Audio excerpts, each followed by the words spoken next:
ప్రస్తుతం BJP MLA comments viral అవుతున్నాయి. ఈ నెల 12 నాటికి కూటమి అధికారంలోకి వచ్చి ఏడాదయ్యింది. దీంతో విజయోత్సవాలు నిర్వహించారు. మీతో మీ ఎమ్మెల్యే పార్థసారథి పేరట ఓ కార్యక్రమాన్ని నిర్వహించారు. ఆదోని మండలం దానాపురంలోని గుడ్డికట్టపై సభ ఏర్పాటు చేశారు. కార్యక్రమానికి ఎమ్మెల్యే పార్థసారథితో పాటు టీడీపీ నాయకురాలు కృష్ణమ్మ హాజరయ్యారు. ఈ క్రమంలో గ్రామ సర్పంచ్ ఎవరు అంటూ ఎమ్మెల్యే పిలిచారు. ఆయన రాకపోవడంతో సర్పంచ్ ఏమైనా క్రిస్టియనా అంటూ ఆరా తీశారు.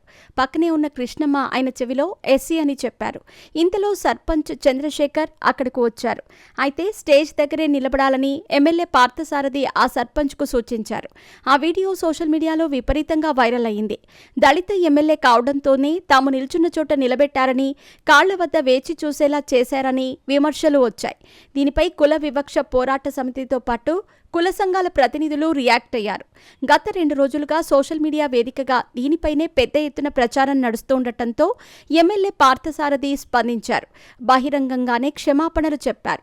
సర్పంచ్ విషయంలో జరిగిన దానికి బాధపడిన ప్రతి ఒక్కరికి, దళిత సంఘాల ప్రతినిధులకు క్షమాపణ చెబుతున్నాను. నేను బీసీ వర్గం నుంచి వచ్చాను.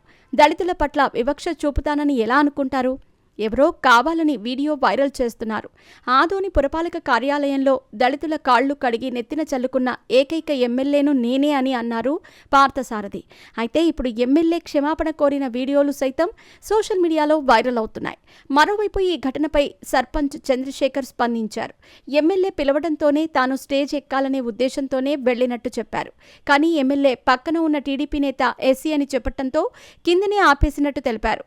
అసలు అక్కడ కులం గురించి ఎందుకు అడిగారో వాళ్లకే తెలియాలని చెప్పారు.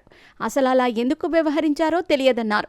కాగా దళిత సర్పంచ్ చంద్రశేఖర్ వైఎస్ఆర్ కాంగ్రెస్ పార్టీ నుంచి సర్పంచ్గా ఎన్నికయ్యారు. ఎన్నికల ఫలితాలు వచ్చిన తర్వాత బీజేపీలో చేరారు. అయితే ఇప్పుడు ఎమ్మెల్యే క్షమాపణ చెప్పడంతో దళిత సంఘాలు శాంతిస్తాయో